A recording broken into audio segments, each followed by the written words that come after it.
Nick Bonitatibus is back for an unprecedented third time on Home Care Heroes and Day Service Stars. This time, he's going to switch it up and talk about artificial intelligence and how it really helps with an agency's social media presence. I think you're going to love it. Welcome to the Home Care Heroes and Day Service Stars podcast. If you provide services to keep older or disabled people living at home, then this podcast is for you. Now, here's your host, Ken Accardi. Well, hey everybody, welcome back to Home Care Heroes and Day Service Stars. I'm here with Nick Bonitatibus for an unprecedented third time on the podcast, and it's always been great topics. We started actually about 2 years back, and we talked about really using video to kind of change your game and to relate to people better. And then the last time we were on, we actually talked about really creating an irresistible offer for caregivers. So when they come to your site, direct service workers, your staff, and your prospective folks, just, how to really make you understand that, your site and your presence is really all about caregivers. And the more you make it friendly for caregivers, you show it's a great place, that actually reflects on the clients as well. They want to work with your agency because of all the energy on your website about the caregivers. So great topic, but here we are, and it's 2025. So guess what we're going to talk about? Of course, we're going to talk about AI with Nick, and I watch a lot of Nick's content on all kinds of places, like on TikTok, and Nick's like becoming Mr. AI guy. So here we go. So first of all, welcome Nick, and thanks for coming back on the podcast.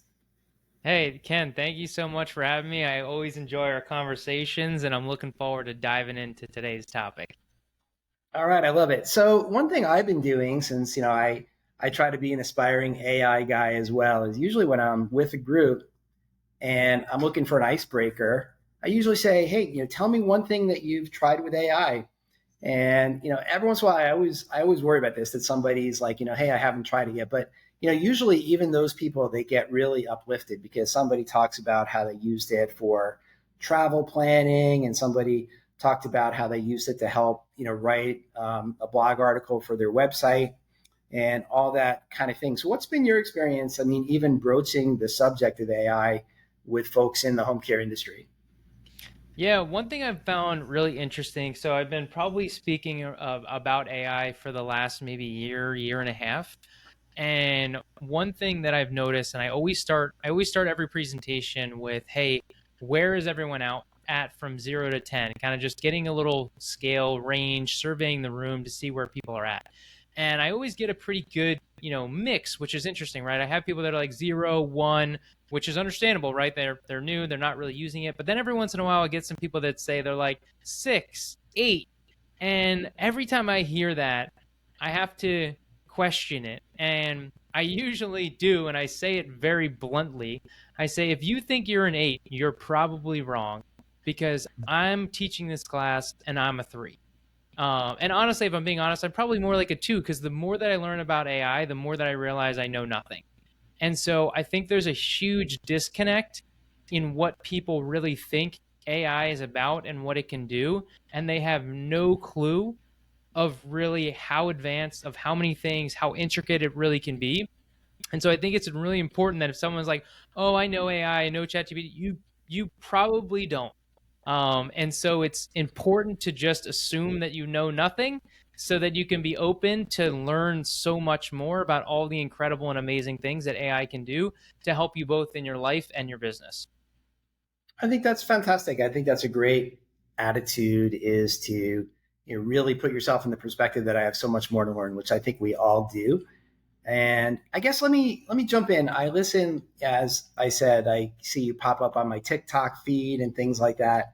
And there was one time just in the past couple of weeks where I saw you say that AI can be an extra worker that's really taking work off your plate, and that you were working with one of your clients and showed them what the AI could do for them. And it was like brought tears to their eyes and that type of thing. And of course, in TikTok, it's just a really short video. We didn't get the story behind that. So, maybe before we even get into the meat of it, what are just some of the things that people have discovered that they could do to help them through their days with AI? Yeah, I'm so glad you brought up this example, because it's honestly a big inspiration for why I've been getting on more stages and talking about AI. I jumped on with one of my home care clients, and our main objective is to help them to create video content. But at my core, I'm a business coach, and so I'm going to help support them in whatever areas they need. And so a lot of times I'm coaching them in different areas just around their business that isn't necessarily video related. And this particular individual was just really struggling because her business is growing exponentially and just growing really fast. And she knew that she needed to create, SOPs, standard operating procedures for her business, but just felt overwhelmed in creating them and utilizing it. And so I asked her, I said, "Are you using AI at all?" She's like, "No." I'm like, "All right, here we go." And so, simple prompt, again, keeping it simple, just not to go, too crazy into it. But I basically said, act as if you're a home care agency generating $10 million in revenue, and create a detailed, SOP. And it basically just like mapped out all of the different categories of SOPs. And then we were able to focus on specific areas. So she wanted to focus on her recruitment process. So then we just dove into her recruitment process where we're just tweaking the chat where things were incorrect, adding things that were more specific to her. So she was using a company called CareWork. And so boom, we added that into it. Boom, boom, boom, boom. That now became a part of the SOP. And so literally as we're doing this and I'm just typing and showcasing it, she's kind of watching my screen, she starts crying and seeing all that this can do, things that in her mind was going to take hours and hours being done in seconds in front of her eyes. And what's been so cool to see is once you kind of unlock this and you see what's possible, it becomes a whole new world. And so for her specifically, every time I see her, she's like, "Nick, I created some more SOPs," or "Hey, I'm using AI," and she'll just go driving in her car talking to ChatGPT, developing and creating things while she's just driving, being able to have this conversation. And so just from the simple aspect of developing SOPs, she had this amazing transformation. Now she's using it in other areas. And so when I really saw what it can do, I felt like an obligation to want to share more of this content out there, even though my business really has nothing to do with AI. I'm just passionate about it because I think it's amazing and I want more people to utilize it. Because the way I explain it, it's kind of like a superpower. And here we are in this opportunity. You have this magic pill that you can take that will give you superpowers. Why wouldn't you take it? And so I'm just trying to get more people to take this pill and get their superpower. All right, perfect. What a great example to start with. And thank you for sharing that. And we all struggle with just some daunting task, whether it's putting together, we're redesigning our website, or we have so much copy to write, or like you said, building policies and procedures and updating those. And they all are so time consuming. And it's kind of interesting in my own experience when I do ask AI to write something for me, I hardly ever use even that much of what it wrote, but it's so great to have somebody that just puts out a nice structure, a nice framework, and a starting point for something that you're writing. Because in my experience, it's easier to edit than it is to write from scratch. Just looking at that blank piece of paper is tough. So what a great example to start from. But let's kind of go in the direction of let's go in the opposite direction. So what kind of mistakes have you seen people making with AI that, we could talk about, and maybe for folks that aren't that into it, kind of head them in the right direction? Yeah, absolutely. I mean, I think one of the big things is poor prompting. And the issue with this is that AI, ChatGPT, whatever you're using, Copilot, Gemini, there's a lot of really great tools out there. It's all about what you give it is what you get.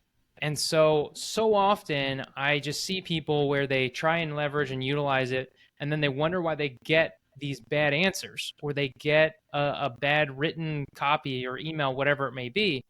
And then they just move on, or they tweak it. And to me, if you're properly prompting it in a way, as well as it having the information about your business and your brand voice, then it will create exactly what you want every time. Maybe not every time, but more majority of the time. We are not having to edit as much, because the more information that you give it, the better answer you're going to get. And so if you feel like you're prompting and you're just like, I don't like this, then it comes down to, how are you crafting the information? Are you giving it what the goal is, who the audience is, what's your objective? All of these fundamental pieces that make for good responses and good answers, that's where we need to make sure that we start, is really just understanding that the prompt is the starting point. And this goes into a little bit of like what you can do from not having to start from scratch, is, for lack of a better word vomit. If you use the voice feature in ChatGPT and just talk to it and just spit out everything that you want it to say, do, goal, objective, you're going to be so much more effective in getting better responses. I rarely type in a ChatGPT. I mean, I will sometimes, but if I can use the voice, I will, because I can just talk, blabber, whatever I want to say, getting all of this brainstorm, different things. I say ums, I say ahs, I say the wrong thing, I make mistakes, I keep going and just giving it everything that I can. And if you were to type all this, it's going to take forever, but I'm able to do this in less than a minute of just like talking, and then boom, I get such a greater response. And so I recommend, if you're not already, making sure that you're talking to ChatGPT so that you can give it all the information much easier and then therefore get better responses. I love that. Yeah, that's a really good point. And a lot of times, again, like when I'm watching short things on social media, I'm really tuned in with people who are trying to get you the latest and the greatest, and they're telling you exactly how to prompt ChatGPT the right way, and how now the 5.0 model is different than the other models. And I agree with Nick that, I mean, to whatever degree you could kind of tell ChatGPT who they are, what problem they're trying to solve, who the audience is, that really, really helps. But don't overthink it. I mean, you don't have to be a genius or anything like that. And once you get the conversation started, you're going to be in a great place with ChatGPT, and it's going to go well. And, it's kind of interesting. You mentioned that one of your folks was, just kind of talking with ChatGPT in the car. And, I'm not sure that a lot of people know this, but, ChatGPT, it could actually just, have a conversation with you. And I'll just kind of demonstrate that here on my phone. So let me just kind of jump in. Hey, I'm actually on a podcast recording with Nick Bonitatibus here, and he's an expert in home care and digital marketing and loving caregivers and things like that. Could you give me like 3 fresh ideas on things that I, as a home care agency owner, could share with my caregivers to motivate them this week? Absolutely. I'd be happy to help you come up with a few motivational ideas, and it's awesome that you're recording with Nick. Sounds like a great combo. So here are 3 fresh ideas you might share with your caregivers this week. Highlight personal impact stories. One really motivating thing could be sharing a quick story or 2 about how their care has made a difference in someone's life. Doesn't have to be long, just a little reminder that, hey, what you did last week really brightened up Mrs. Smith's day. Personal stories can really connect them back to why they do what they do. Mini self-care challenge. Caregivers give a lot, and sometimes they forget to take care of themselves. Maybe introduce a fun little self-care challenge for the week, like encouraging everyone to do something small just for themselves each day and share it in a group chat. It could be as simple as taking a 10-minute coffee break or listening to their favorite song. It helps them recharge and feel appreciated. Team shout-outs and peer recognition. Set aside a moment this week to let caregivers give each other a little kudos. Sometimes a shout-out from a peer can be super motivating. You could do a quick Caregiver of the Week mention, or just have a little board, even a virtual one, where they can post thank yous or positive notes to each other. Hopefully these give you a nice boost for the podcast chat and for your team. Well, thank you so much. All right. So there, I mean, just like people just don't even know that you could do that with ChatGPT. And I guess that, Nick, I mean, you were probably talking mostly when you're sitting at your computer even and you're creating content for the web and things like that. You just, I'm always connected to my computer with an earbud in my ear. I'm on Zoom conferences all day. So you could use that same capability to speak your prompts right into ChatGPT and not have to do all that writing. And it's so good at really understanding what you're saying, even if you stumble a little bit, a lot of times it just knows that you stumbled, and it just takes that out of the prompt and the conversation. All right, but let's kind of go into your wheelhouse. So you're I mean, you're a guy who is like, just really about social media as the way of connecting people and connecting with people and using it in a very, very positive way. So, so what are some ways that, you can encourage people in the home care community to use AI to help them with their social media? Yeah, absolutely. I think, and the first thing that I need to address is just another mistake that I've seen, um, is being very mindful about how you copy and paste when using ChatGPT. I have had clients, unfortunately, as well as just random people that I don't know, where they will post something or post a comment. Like I had somebody comment on one of my pages, one of my pieces of content on LinkedIn, and it literally said, "This would be a great comment for this post," and then the comment below. And so we got to be really careful about what we're copying and pasting and making sure that we're not. And like, this is the kind of thing that people are concerned about that are in AI, and that it's making people lazy. And so what this does and what this showcases is that he really wasn't trying, he wasn't putting much thought into it. He was just creating some generic response, didn't even take the time to think about what he was copying and what he was pasting. And so I think it's really important that when we're utilizing and we're leveraging AI, that is meant to make us better, not to do it for us.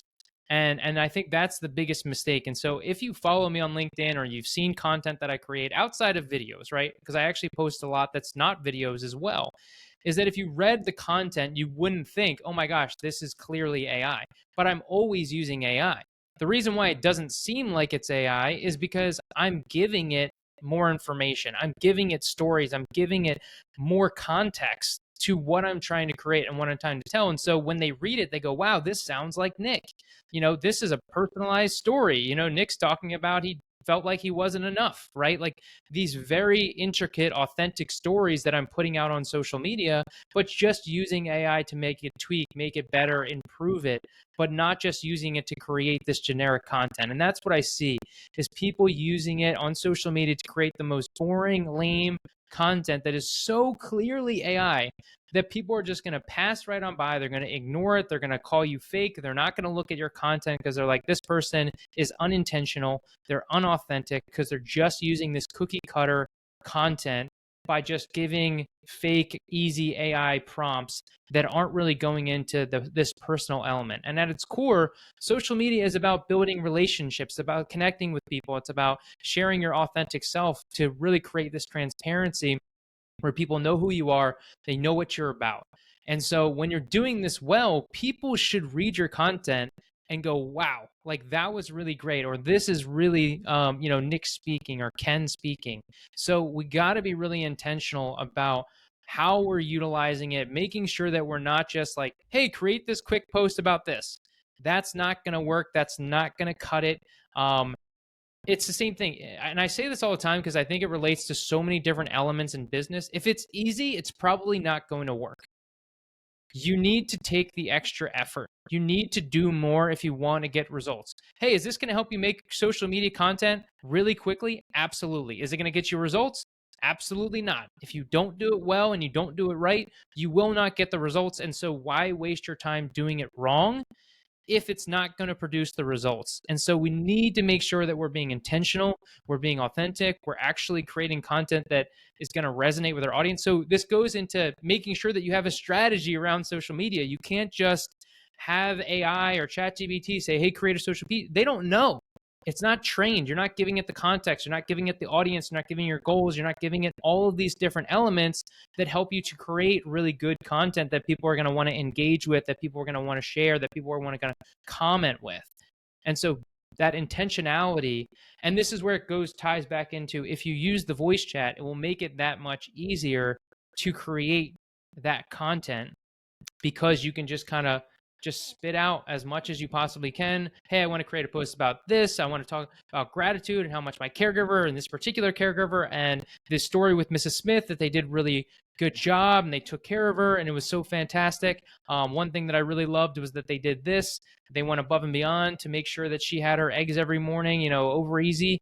And so boom. So now you're like adding all of these details. And so when you add details, adjectives that are specific, that's going to help create the prompt, the answer that's going to be so much better and personalized, and people will actually read your content, actually engage with the content and things that you're sharing.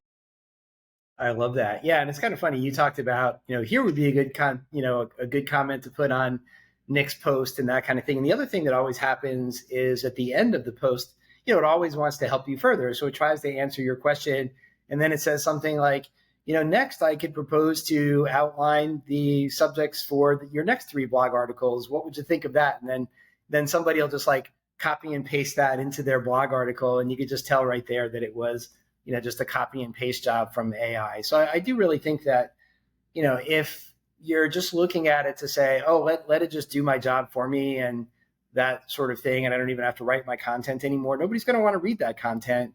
And you're really going to want to, look at it to, make you better than yourself. I mean, in the same amount of time, make my story that much better and, and help me, don't replace me. So that's great. All right. So yeah, we've talked about a couple things now that, where people make mistakes, they're just dialing it in. They're not really, putting in the effort, and they're not really telling ChatGPT or their chosen tool, the bigger context and what they are really trying to solve, and giving them more color commentary on the story. So do you have any other kind of big mistakes, or you want to kind of go down the path of, what are some of the good things? Like, maybe somebody who hasn't really dipped their toe so much, what would you tell them to do that, might start giving them results right away? Yeah, no, I think, I'm all about practicality and being able to get started. And so one of the quickest and easy ways to get started is just like asking ChatGPT, hey, I want to start utilizing you more. What are some ways that you can help me? Or actually better suited is to have it ask you questions. And this is one of those, again, goes into big mistakes, is AI is not a search engine. It is so much more than that. Google is not asking you questions. And so if you can get ChatGPT, hey, I want you to ask me as many questions as you need so that you understand my business and my life as much as possible, so that I can best utilize you in my life.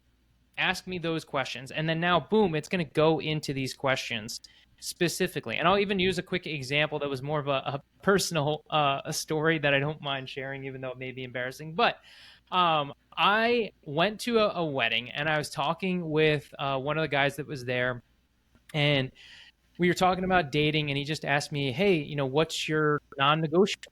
What are your non-negotiables with dating? And I thought that was a really good question, and just really thinking about what type of person that, I want to find, right? Clarity comes to attraction, right? The more that you know what you want, the more you're likely to attract it. And so when I got home from the wedding, I put ChatGPT, I put my phone on my chest, and I was just sitting on my couch. And I just hit the voice, and I said, hey, my friend at this wedding asked me my non-negotiables, so ask me some questions to help me figure out what they are. And then it started asking the questions, and it started coming out real fast, right? Asking me a bunch of questions. I said, whoa, slow down.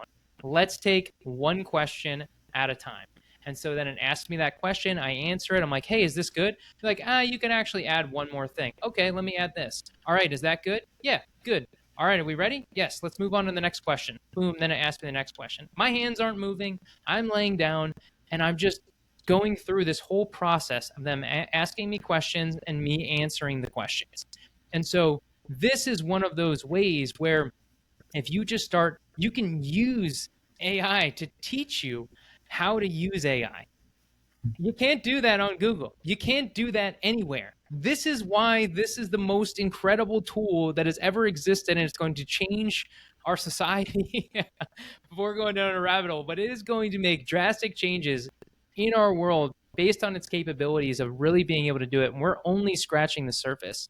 of potential capabilities and how we're evolving. And so just think about, hey, have ChatGPT ask you questions so that you can give it this information. Hey, what do you need to know about my business to best utilize it for creating social media content? And then boom, it's going to ask you, all right, well, what questions would you ask me to better know my brand voice? And then it's going to ask you questions. And so then you can steadily start to shape the type of content that you want to share. But it does require time and effort to build this out, to learn this, to think about it. And part of this episode is that I hope that it opens your mind to just wanting to learn more, and to this can be a first step in learning more.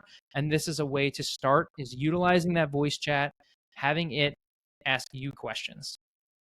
Yeah, that's perfect. And then you could even ask it, as you said, it can be your teacher on pretty much anything. I mean, if you need to teach your kids the Pythagorean theorem or anything like that, and just, you could ask it and it'll quiz you. It'll bring you back up to speed, into that great middle school math class that you were such an expert on and things like that. But to Nick's point, you could even ask it how to use AI, and you could, like, I remember, here on the Ankota side, and we have our brand, Coda is kind of like our AI, Coda.care as part of Ankota.com. But, in the early days of us trying to make AI work in our software, I basically asked ChatGPT, I'm like, hey, I want to use ChatGPT inside my software, and I'm not exactly sure how to do it. And, for example, we might build some rules about scheduling that we think are really good rules that, any home care agency would want to follow, like, hey, fill all our shifts, and, make sure how how many hours the caregiver wants to work, and fill their hours, and try to avoid overtime, and try to avoid travel and that sort of thing. But hey, ChatGPT, like, every agency is going to be different, and they're going to have different rules that, correspond with their values, their people, their priorities. So how do I set it up so we have this prompt that's going to work for them, but then they can make it their own? And then it just kind of started saying, okay, well, I could, I would set it up this way. So you have your basic prompt, and then here's how you get out the agency specific prompt. And do you want me to write the piece of code in Python that will make you talk right to the large language engine, right in, and embed it into your software? Just give me the code and I'll start writing for you. So it is pretty incredible. I realize I'm, kind of going probably off the ledge here, since we're talking about, social media and, running your agency and things like that. But I would challenge you. I mean, if you have a deep expertise in anything, like, ask it what it knows about that. You'll be amazed how much it knows about really, really deep topics. I've even seen, a doctor who's like an anesthesiologist who went on TikTok and he said, I gave it a really hard situation that I ran into in the operating room the other day, and it just walked through the exact steps that I would have done, so it's really, really getting super smart. And, it doesn't have to, you don't have to be a brain surgeon here or try to become a brain surgeon with ChatGPT, but you give it a shot. I mean, there's so much that it can help you with. All right. I love it. So, so back to you, Nick. I think that, kind of in your world of, really helping agencies get their message out there and, kind of tell their story and, tell that story to prospective caregivers and all that kind of thing. I mean, what are just like one or two, last things you would say, hey, if you haven't really dipped your toe into, ChatGPT or a large language model, AI kind of thing, what are one or two things that you would ask people to just give a try to? I think one of the cool things about it is that sometimes even in home care, you may be tentative to utilizing it in business, just in maybe not wanting to share, information about your business that may be very specific to your agency, and not wanting that to be in the public or just like in this database. Or, there's a lot of times there's HIPAA compliance, right? And based on what you can and cannot share. And so where I think it can be really valuable is actually just getting started and utilizing it in your personal life.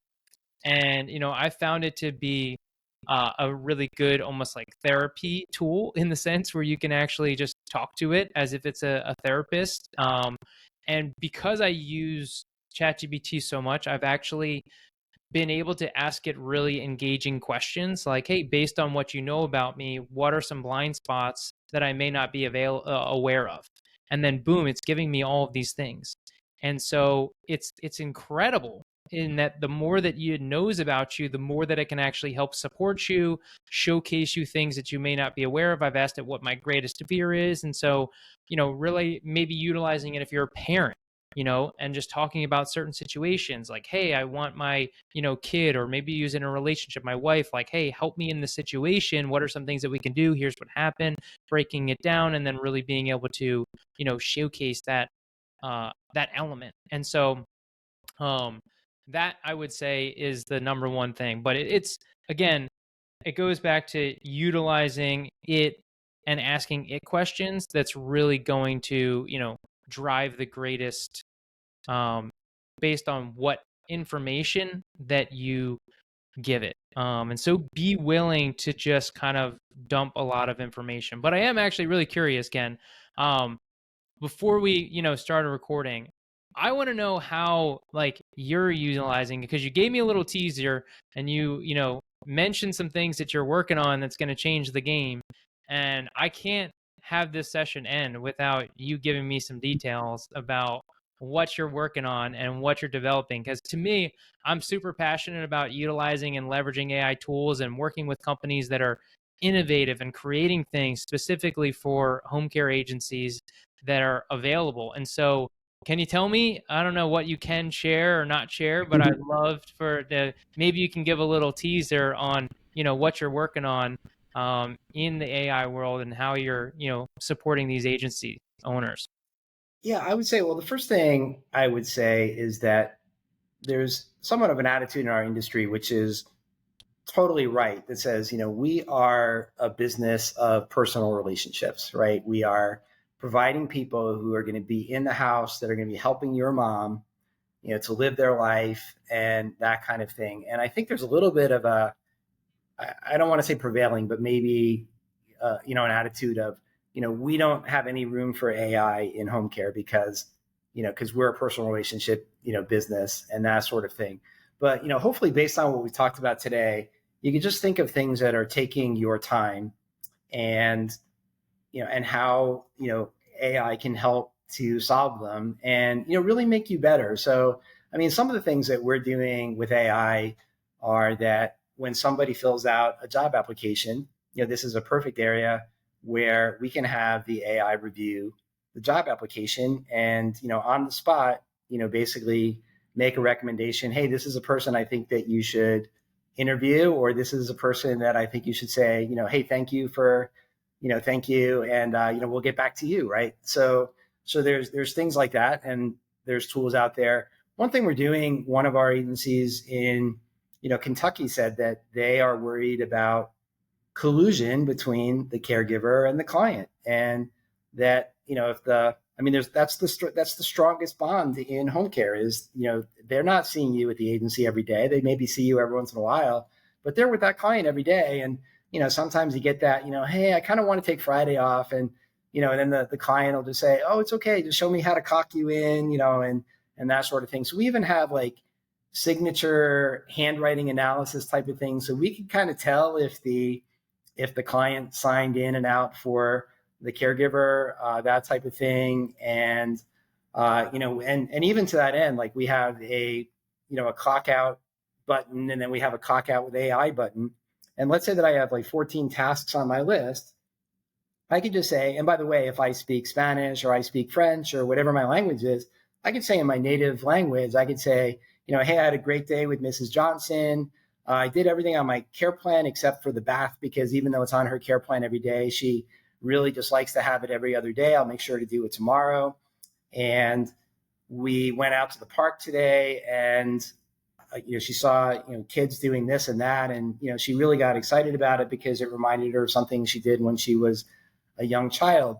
And with that, what the AI will do is it'll say, okay, well, it said they did all their tasks except for these tasks. It'll recognize why they didn't do those tasks. It'll put the note in, about why you didn't do the shower that particular day. But it's not really going to totally, just close your visit from there. What it's going to do is the normal flow is I say, I'm clocking out. And then, usually I would go and I would say yes or no on each of those 14 items. Well, what it's going to do is it's going to fill those in for you. But then you're just going to look at each of those items and see if it got the right answer, or if you like the note and things like that. It'll usually put a little summary comment, but it'll just cut down the time for you to clock out. So those are some of the things that are there. I would say I've seen some discussions on like Facebook about what do you think about AI trying to schedule your caregivers? What I'll tell you is that we do have a piece that's like a shift manager, and what it'll do is you could kind of give it your whole schedule and say, hey, what recommendations would you make? Or you could say, hey, my caregiver Nick's like unexpectedly going to be out because of a family issue. Could you look at my schedule and figure out how we might be able to make up for Nick's shifts and that kind of thing? So in that case, it's not going to go in our system anyway and change your schedules, but it's going to give you a nice concise list of here's some suggestions that you could go through, and it's going to take into account a lot of things. It's going to take into account how many hours the caregiver wants to work. It's going to take into account distance and overtime and all those types of things. And so these are just things that we could do. And a big one, of course, is that like reviewing visits and making sure that they're okay. We have like AI visit review function. So some of those easy things, oh yeah, they worked 16 minutes over. Usually I want to know when it's 15 minutes over. It'll just take care of those things for you. So those are some. And then then we have like a kind of a big secret one I'm going to keep to myself, but we're going to come to Home Care Association of America with something that I think is really going to turn some heads and make some agencies really rethink what they could do with AI. So those are a couple of things that we're doing that we're really just trying to make your life as somebody running an agency shorten your time reading that resume, watching that video interview, all those kinds of things, and then kind of catching some issues that you might not have caught on your own and taking care of them for you. I love that. Yeah, I mean, I think, in today's world, we need to be utilizing and leveraging these tools that exist, because it's not, there's a great quote. I'm going to mess it up because I don't have my slide in front of me, but it's basically, AI is not meant to replace humans. It's to help you focus on the things that you're best suited to do, which is to care for people. And so we need to start thinking about, like, AI is not here to replace us. It's here to help us. It's here to support us. It's here to fill voids and issues and things that you may not even be aware of, things that can be automated that will make your life so much easier. I mean, the amount of times that I've just showed somebody something and they go, Nick, you just blew my mind. This one thing has completely changed. And I'm like, to me, I'm like, all right, well, this is elementary in my mind, right? And so there's just so much capabilities that exist out there that we are doing a disservice to ourselves, to our clients, to our caregivers, to our team if we don't take the time just to learn about these tools that exist. We don't want to fall behind in technology. AI is advancing so quickly.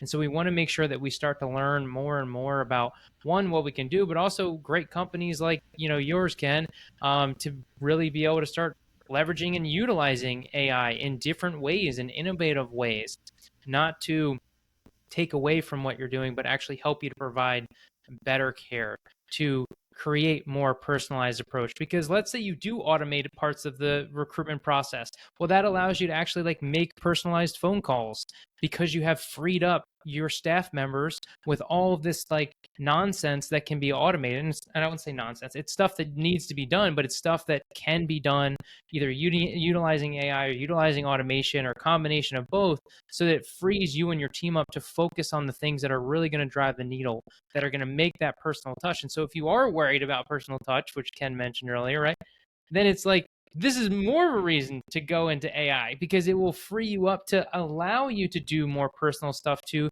because it will take the place of all these, monotonous tasks that you have to do in your business that are now done, simplified, easier, faster, to free yourself up, to give you more time to help your business grow in areas that you wouldn't have been able to do. Well, Nick, man, I think that is just the best way to wrap this up. And I love just kind of the passion that exuded from you and, all the things. I mean, every time, I think one thing I would say, if somebody said, what would you say about Nick? I'm like, every time that you meet with Nick, whether it's face-to-face or at a conference or 30 seconds or, you get 10 minutes with them or whatever, you just kind of come away with more energy than you came into it with. And I think that's like a great trait in any human. And I think that Nick's one of the best at that. So with that, I think we'll wrap up this episode of Home Care Heroes and Day Service Stars. And, Nick, thank you so much. And everybody, we wish you the very best. Thank you so much for having me. I look forward to seeing you at HCOA too. I'm speaking, and so it's a huge opportunity. I'm super excited, but I'm glad to hear that you're going to be there as well, unveiling some cool things. Awesome. Thanks, Nick. Thank you. Thanks for joining us today on the Home Care Heroes and Day Service Stars podcast, produced by Ankota. You can listen to back episodes by visiting 4homecareheroes.com. That's the number 4, then the words homecareheroes.com.